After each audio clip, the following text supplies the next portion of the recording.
Welcome back to another episode of the Indy Investor Pod, the podcast where we just like to talk everything Indy real estate investing. We are Indy investors talking Indy investing. Hopefully with this show, we can bring you some value, some insights, and just with this episode, a little bit into our lives. So one of the things that we've been getting asked a lot by a lot of people lately is just what's our origin story? How did we come into real estate? How do we get into Indy real estate? That type of thing. So that's what we're going to share today with myself and Brett and Randy. And with that, let's get on with the show. Welcome back to another episode of the Indy Investor Pod. I got Brett Snodgrass and Randy Placencia joining me here today. How we doing, fellas? Fantastic. Good. Awesome. I should have worn my simple REI hat. I feel left out here, but it's all good. So with this episode, we've just been, I don't know, I feel like I've been meeting with a lot of people, out-of-state people, in-state people that are investing here in Indianapolis. And, you know, it's kind of one of the things I'm always reaching out to them and saying like, well, how did you get into investing? What are your goals? How did you get into this? That kind of thing. And it seems like a lot lately, I've been getting that a lot back. They want to know kind of like how we got started and what's going on in our lives and how we got to the point of kind of where we are today. So this is going to be a little different episode. A lot of times, you know, we aren't really about self-promotion. We don't like to, you know, really do that kind of thing. And we're really just really digging into neighborhoods and stuff, stuff going on here in Indianapolis. But with this one, I thought it would be good for us to just kind of take the moment because we've never done it before, but kind of talk a little bit about us, how we got kind of teamed up together, and really how we got into Indy real estate investing. So, Brett, I'm going to throw it over to you first, and just for you to kind of just give us a little synopsis of your story, man. How did you come up into real estate, and then to where you are today, man? Yeah, thanks, Brian. Appreciate it. Appreciate being here on the show. So for me, my story dates back all the way into about 2007. And I was a substitute school teacher at that time. And my parents were both teachers. And I was making about $12,000 to $15,000 a year, something like that. And but I always had just this inkling of entrepreneurship and of real estate. And I read some books that a lot of people became wealthy from real estate, right? And so that was like Rich Dad Poor Dad, The Millionaire Next Door, some of these books that really kind of got to me. And my origin story kind of happens kind of by accident, I guess. I was just online one night and I was looking at real estate because I was really interested in what it was. And I found this house on eBay, and I didn't even know eBay had real estate, but it did, has a real estate section. And I found a house and it was like $9,000. And that was my very first deal. Bought that house with my dad's money and my money. And then we sold the house for $15,000, made $6,000 in one transaction. And that's kind of where it started. And it just kind of snowballed from there. And we put our working boots on and we went out, and that one deal turned into 10 deals. And then in 2008, we did 150 deals in 1 year. And that's kind of, I was like mind blown. This is, never made this much money in my life. I came from teaching, and this was just an amazing experience. But I got a little cocky and thought, hey, this is going to last forever and I can always do this. And the market started coming back. So I did that for a couple of years, and then it stopped working. We were buying a lot of bank-owned properties at that time. And as you know, the market came back and we couldn't buy bank-owned properties anymore. So we started to fix them up. So I said, Dad, why don't we, go in and I'll do the cabinets and the flooring, and Mom, she's in there, doing all this stuff, working on these houses. It was a family business. And we didn't make too much money at that business, but it was a lot of fun, had a lot of great memories and a lot of great failures too. But we did it for about 3 years. And then about 2014, I realized, you know what, this is a very hard business, this fixing up, flipping business. And I was really good at chasing deals down, and I enjoyed negotiating deals. And I said, I'm going to go back into wholesaling, and I just wanted a simple business. And that's when I decided I'm just going to call it Simple Wholesaling. And that's where it was born. So kind of fast forward, we started building our team. And then in 2017, sat down with my good friend Brian Snyder for breakfast one day. And I told him about my business, which he didn't really know what I did, honestly. We were friends, but he never knew. He knew I did something with real estate, but I never really talked about it that much. And we needed a position, and he was looking to do something different besides teaching. And then kind of went from there, and now he's running the company, and awesome. So it's been an amazing ride, and I'll kind of, shut it off there. But Randy and Brian and Ronnie and the rest of the team have been running this for, uh, for the last 6 months. 'Cause I've kind of stepped out, but it's been awesome, and that's the story, man. I think I'm gonna pick your brain a little bit about here now. I want you to go from kind of when you kind of got into it on your own, you started doing you decided like, hey, I want to build this brand, simple wholesaling, and that's what I want to do. I don't want to fix and flip properties. I don't want buy and holds right now. I want to focus on wholesaling. And you kind of had that, bringing people on. You decided like, okay, I'm ready to grow this, and I'm going to hire a couple people and kind of do as many deals as I can, that kind of thing. Talk about that transition a little bit, of kind of just because that's a big part of your origin story too, of just realizing like, oh, okay, I don't have to do this on my own. I can bring other people on, and even if they're what was your kind of first hire, and kind of how did that process go?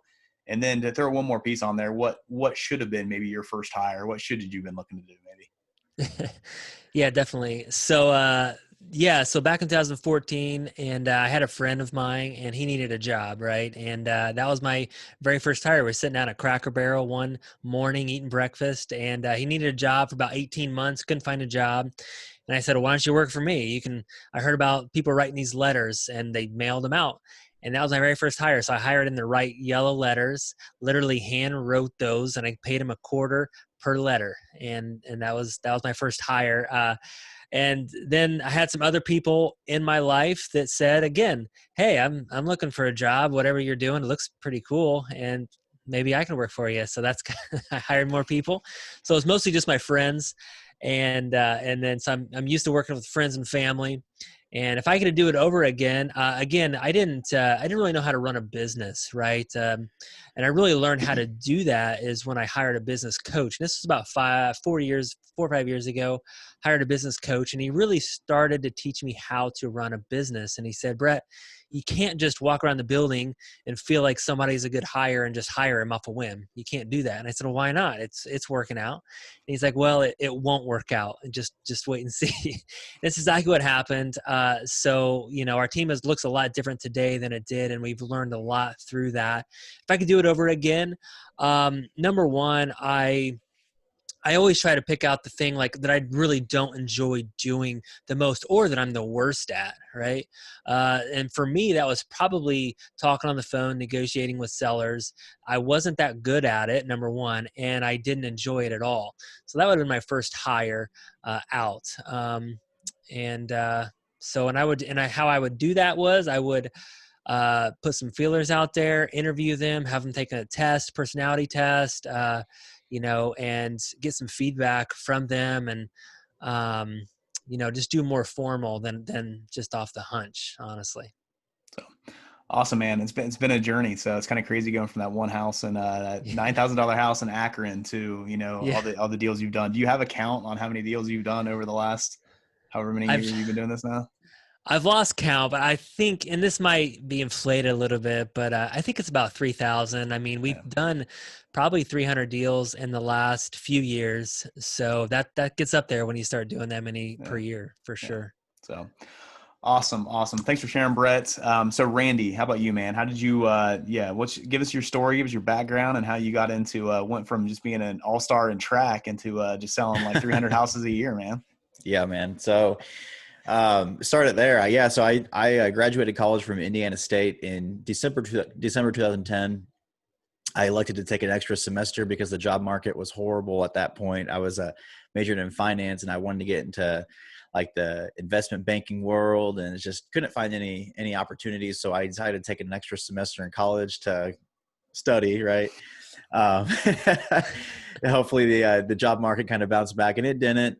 So I graduated in 2010 in December, and I did not want to stay in Terre Haute. Love going to school there. I just didn't want to I just didn't want to become a citizen officially of Terre Haute for different reasons. But hightailed it to Indy, and I just said, hey, the best opportunity for me is probably going to be in the biggest city in Indiana.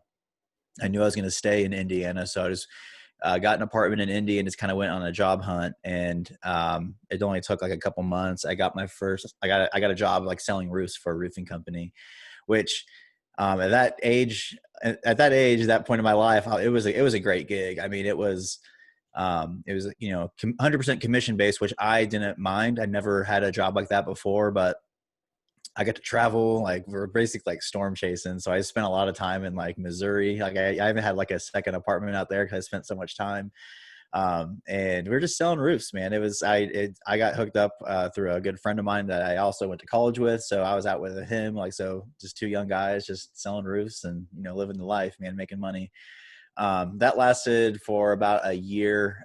We came back to Indy and I personally decided that I just didn't fit long term with that company, just for ethical reasons, moral reasons, and I made a decision just to part ways. Not the best decision when you just quit a job and you don't have anything else lined up. So, but that was me. I mean, I'm a very type of follow my gut, make quick decisions type of guy. So that's what I did. I felt like that was the right decision to do. And then I kind of just said, okay, well, now what? So the friend that I was selling roofs with, we were like, okay, well, he did the same thing with me. So he was also looking for work. We were driving in his car one day and we heard one of the radio ads like, hey, come to our seminar, learn how to flip houses. It was one of those. And we signed up and went to it's like the intro seminar. I think it lasted an hour. They said, well, hey, you pay us $200. You can come for the whole weekend, thing, and learn everything you need to know. I was like, sign me up. It does. It really just takes a weekend to know how to flip houses. Right. So I'm like, dude, $200 and we can be in business. So we paid the $200 and we spent all weekend. I think it was at a hotel in Indianapolis. And, you guys know how it goes. It's a sales course, basically. At the end of the day, they kind of give you the tidbits, kind of get you wanting more. And then at the end, they try to sell you on a $10,000 coaching session, which I didn't do. But we were really good at taking as much information as possible that we could get for free from them.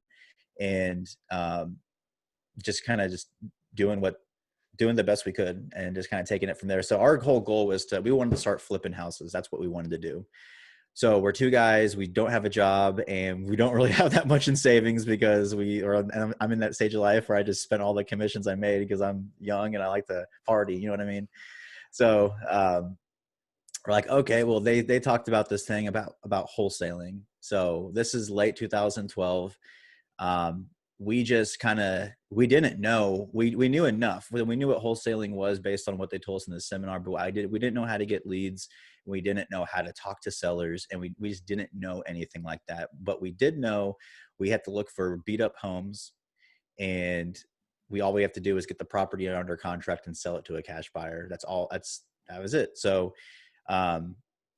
I knew a couple people in town that were already wholesaling just from, I think there was a lot of like LinkedIn groups at this time. There wasn't like the Facebook groups. Like, I actually had to go and search on LinkedIn for people that were looking to wholesale or if there are any investors in Indy. And they kind of gave me the ins and outs on how to look for leads. So we bought a pre-foreclosure list from a lead source and bought like 200 bandit signs. And started, we just went around the city. I didn't know the neighborhoods, man. I didn't know what part of Indianapolis I was in. We're just like, let's just get as close to downtown and work our way out, and we'll just start putting signs up everywhere. And then we mailed like a pre-foreclosure like template. We kind of Googled off of like wholesale pre-foreclosure letter. We kind of just like took that, printed it, and just email that to the entire list. Phone started ringing. But from the signs and the letters, and we went through a stage where we probably passed up a good amount of deals because we just didn't know like how to evaluate a home. We didn't know the property values, and we did pass up on some good stuff that we could have gotten a contract. And then it was just kind of trial and error, and then said, hey, like let's start going to these houses. I don't care if it seems like a good deal or a bad deal. Like we have to start going on these appointments and see what these homes look like. So, learn as we go. And like I said, again, there wasn't many resources to help you like there is today. I don't think there was any Facebook groups. I think there was one meetup in the city that revolved around wholesaling, but it was more of like, hey, bring me your type of deal type of thing. I didn't have any deals to bring. and YouTube really, like, there wasn't a bunch of stuff on YouTube yet. So it was anything you wanted to learn, you had to pay for at that time. So a couple months went by. I think it took us like 3 or 4 months to get our first deal. We got that, and then it kind of built momentum from there. So I wholesaled strictly for a good year while working a part-time job at Lowe's. And we did like 10 deals in a year, which I was proud of. And we did the thing. 10 deals sounds good, but where our spreads were were kind of laughable because I didn't know how much was like. I'm like, oh, I can't like ask for like $10,000 assignment fee. So we're making like $4 per house. So because I'm like, okay, like we just need to pay the bill, right? So we're doing that, and then at the same time, we put together this private money presentation because, again, the whole goal to wholesale was to raise money to flip houses, and then I put together this private money presentation. So we're reaching out to, our doctors, our family doctors, anything to try to find any type of private money to do a flip. We actually ended up we raised like $50K and JV'd on a flip with a California investor. We didn't make any money on it. I paid the money back to our investor. We made zero. So it was for the flip, but we kind of got taken advantage of because he knew that we didn't know what we were doing, and he kind of structured it to kind of fit him. We never worked with him again, but yeah, after everything was said and done, when that flip sold, we didn't make any money. So all the money went back to our investor. From that experience, someone had told me like, hey dude, you need to get your real estate license. So, you can pull your own comms. You don't have to rely on anyone else to tell you what's going on in the neighborhoods. So this was 2013 now. Decided to get licensed, just went through the accelerated course. I did in like 9 days, just crammed it, took the test and got licensed. And then I had to hang it somewhere. So I got hooked up with a Century 21 in town. And again, like I'm kind of like shiny object syndrome, talking to agents in that office. They're like, well, how did you get into real estate? Kind of told them what I've been doing. And they're like, oh man, like you're doing like the dirty work and finding all these seller leads. Like you just kill it, just cold calling and door knocking. I'm like, okay, like tell me what I need to do.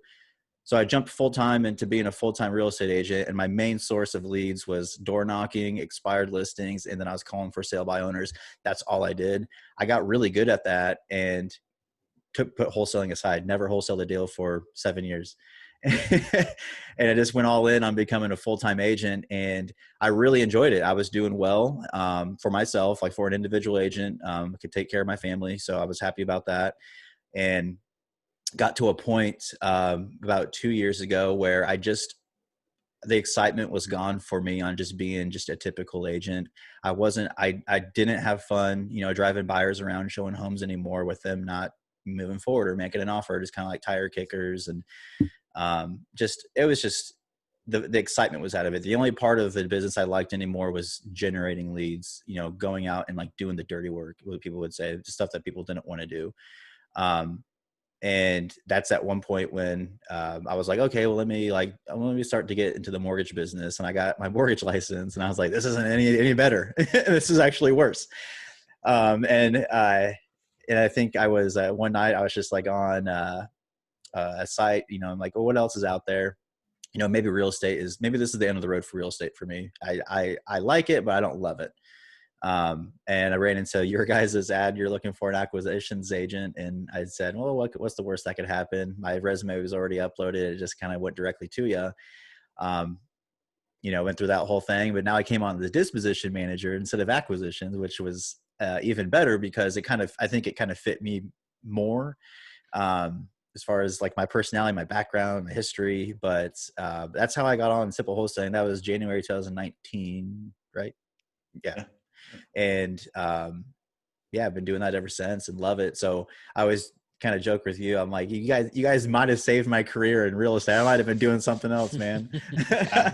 You helped us. I might have been a Forex trader. Yeah. So yeah, you helped us too, man. So I think that was back when we were still trying to figure out what we were doing, how to do it, and stuff like that. That's why we put out an ad for an acquisition manager, and you got your application. We're like, we're going to interview you for this position instead. And I know. So that's the way things go. But no, that's awesome. That's awesome. So yeah, so my story is kind of the gist of it is I'm from Columbus, Ohio, and I was a teacher. I was a teacher for, let's see, it was 11 years in Ohio.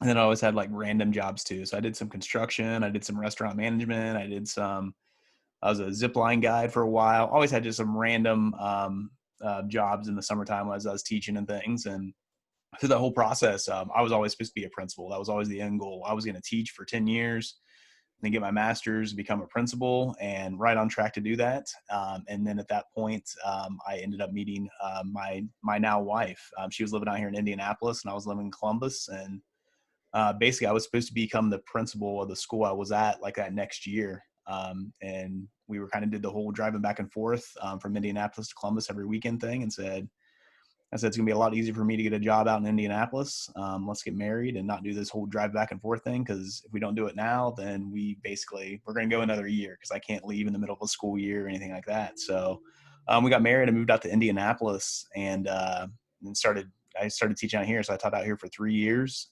During that time, Brett and his wife, Karen, were one of the first couples that I met.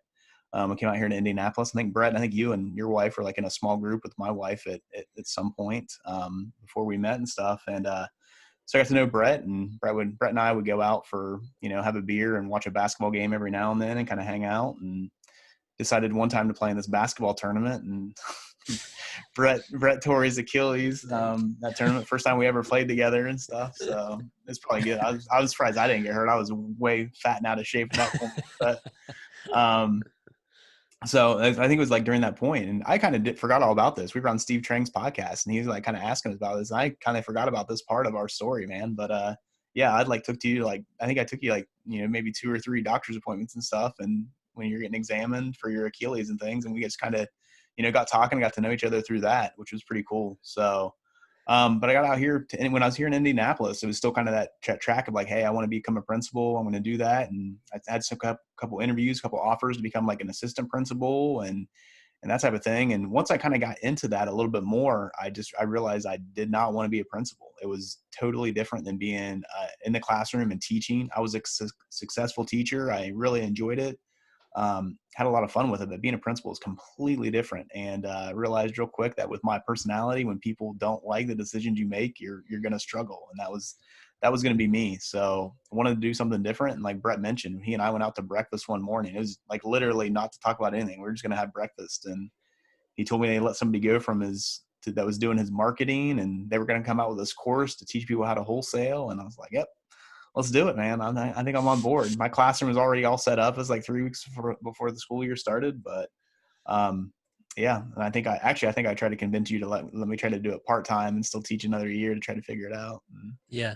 But you're like, nope. No, that is true. Nope. Yeah. That is true. And yeah. And then we talked about the pay, because that's always been the weird conversation between Brian and I, talking about like money, because we were friends, and stuff like that. And he said, well, can you just match my teacher salary? And I tried to negotiate with you, but he said, nope, I need this. I was like, okay. Like, come on, I'm a teacher. It doesn't take much to match a teacher's salary, man. No, but it's pretty cool. And and then now, coming into it I started off doing marketing, and we were going to do some education stuff, and which we kind of shut down, like realized like, hey, it wasn't really what we really want to be doing. It was stealing focus away from wholesaling and things. And then I took over. I was in Randy's position before we brought him on. So I did that for a year, and then did operations for a year, and then sitting in the CEO role this year. So it's been quite a transition and quite a fun ride in real estate. So, and I always come back to, man, I've fallen in love with this city. I'm a big Buckeye fan. I love Columbus and stuff like that. But now I'm out here in Indianapolis. I love this city, and it's a great place to be. And seeing all the people that come in and invest here, it's really neat to see the transition that I've seen in the last 6 years from being out here too. It's been really neat. Before I get you guys off of here, just had one, just one quick follow-up question of like, did you ever imagine that, like when you were younger, did you ever imagine that you would be in real estate, or have any idea or desire to like kind of think in that way? No. I'll take it. I guess I didn't think much about when I was younger about actually being in real estate. I did always think about owning my own business. And I actually remember when I was in college, I actually started out in business management was my first career that I was going after. My freshman year, I was in business management, but they kept talking about climbing the corporate ladder and economics and all this stuff, like and accounting stuff. And I didn't care too much about any of that stuff. And I said, all I want to do is own my own business. I don't need to know all this stuff. Right. That was my personality. So that's when I got out of that. I went into elementary education. So I didn't think that real estate maybe was my path until I read the real estate books, but I did always think that I would own my own business. I didn't know what it would be, but yeah. Probably all those things that you need to know about is the stuff I hassle about you Yeah. about today. Yeah. I still don't know anything about it. Yeah. Brett, what's your favorite thing about being in real estate? My favorite thing, I think, I don't know, I guess it keeps changing. It's just unpredictable. I'm kind of a man that I like change. So you always have to adapt. And in the last 13 years, I've had to change and adapt our model like, 4 or 5 times. And we're still adapting even today with everything that's went on in 2020, we're adapting. So that's one thing I do like. I like the unpredictable change of it. The other thing I obviously like is, it's a large margin business. It's like, I could have started a business where I'm selling a coffee shop or something like that. And that's cool. But you got to have a lot of coffee shops to make, what a potential real estate, what our company can make. Right. So I love that it's a large margin business. It just takes one deal, honestly. So if you're listening to this, it just really takes one deal to really change. I mean, we've made just as much money on one deal than I could have made in a whole year teaching, and it's just, mind blowing really to think about if you're not in it. Oh yeah. Yeah. So So Randy, how about you? Did you ever like grow up like thinking like, hey, I want to be in real estate? And then I think I heard you say no, like as Brett was starting to Yeah. talk to and stuff. So and then what did you want to be like when you were younger and stuff like that? And then now that you are in real estate, what's one of the things that you like the most about it? Yeah, growing up, I never thought I'd be in real estate. I knew like I would see like the real estate agents around the town I grew up in. I'm like, what do they even do? Like, I didn't really even understand it. I had an uncle who was a real estate agent, and like I never saw him do anything. I was like, I don't know, that looks like the worst job in the world. So I was like, yeah, I'd probably never be in that industry. So growing up, like I wanted to be a professional runner. um, I was, I thought for myself, I was kind of on that track. And then you're kind of make or break in those college days where it's like, where if the best of the best, you're going to find out how good you are. I wasn't at that level. So those dreams kind of went away. But also, I think if I would have became a college runner, you just have to work anyway because they don't make that much money as I thought they did. So it all kind of worked out. But yeah, things kind of changed as far as wanting to be in real estate after just talking to people who I knew that were doing big things in the industry. Actually, I think my first connection in real estate, or like I first talked to someone about, like, hey, tell me what you do. They're in commercial real estate, and that kind of sounded exciting to me. And that was somewhere like towards the end of college where I kind of talked to someone about that, and that's when I said, oh, it could be a possibility. And that's when I started looking into becoming like a house flipper, because that's when it was big on TV and it looked great. So I think that's when that kind of clicked in my head of what I could probably be in real estate somehow. Just didn't know when or how I was going to get there. Now that I'm in it, I think the best part I like about it is that, I mean, real estate is everywhere around you. So, I mean, there's always deals to be had. There's not one way that you could do a deal. There's not one way to sell a house. There's multiple ways. So it's just taking that like principle of like real estate, like, hey, you can kind of structure your own deals how you want. You can kind of sell anything how you want, but taking that to stuff outside of real estate, like it's kind of open up my mind. Like, hey, if there's ever an issue you're getting around, there's always a way to get it solved. We have to kind of get creative and find it. It's the same thing in real estate. It's like, hey, how are we going to sell this house, or how are we going to buy this house? We can't do it the conventional way. Well, let's find a way to get it done. And that's what I like about it. When we kind of get creative and bring it all together, that's fun for me. Yeah, man, I definitely agree with you there. That's one of the things I like the most about it too, is that you get to be creative. You get to be a problem solver. You get to things out, think things through and stuff like that. So that's always awesome. For me, I always, I never really thought that I would be in real estate, especially in this aspect and things like that. But growing up, I always wanted to be an architect. So I loved, like designing things and doing things like that. And I did a lot of construction in the summertime through college and stuff like that. So I was kind of like around real estate and things like that. But for me, I think growing up, like we never had any money or anything like that. So I never thought that I could ever do like be an investor in real estate or anything like that. I can maybe work for somebody that was like that, but so it's really cool, like kind of being on that end and seeing that really no matter what your background is and no matter what it is, you can kind of get into it and figure it out if you have the hustle and get teamed up with the right people and things like that. So it's been really cool. And then one of the things I love about it too is just the fact of like, no matter it's kind of things I always liked about teaching as well is no matter what you're doing, you can always do it better. So with teaching, it was always like, hey, I can always teach this lesson better next year or the next class or whatever it is. Real estate's the same thing. Like I can write up a ton of marketing pieces and write a ton of scripts and, do many deals, but I can always do it better. Can I make a little bit more in the spread, or can I, work with the team a little bit better to, so we can do better this way. So it's always about like just improving myself. And that's something you can definitely do in real estate, which is awesome. So all right, fellas, that is about it. I think we actually ran a little bit long on this episode, but that is all good. So thank you so much for joining me. Hopefully you've got something a little bit out of our origin stories. Feel free to reach out to us at Brett, Randy, or Brian at simplewholesaling.com.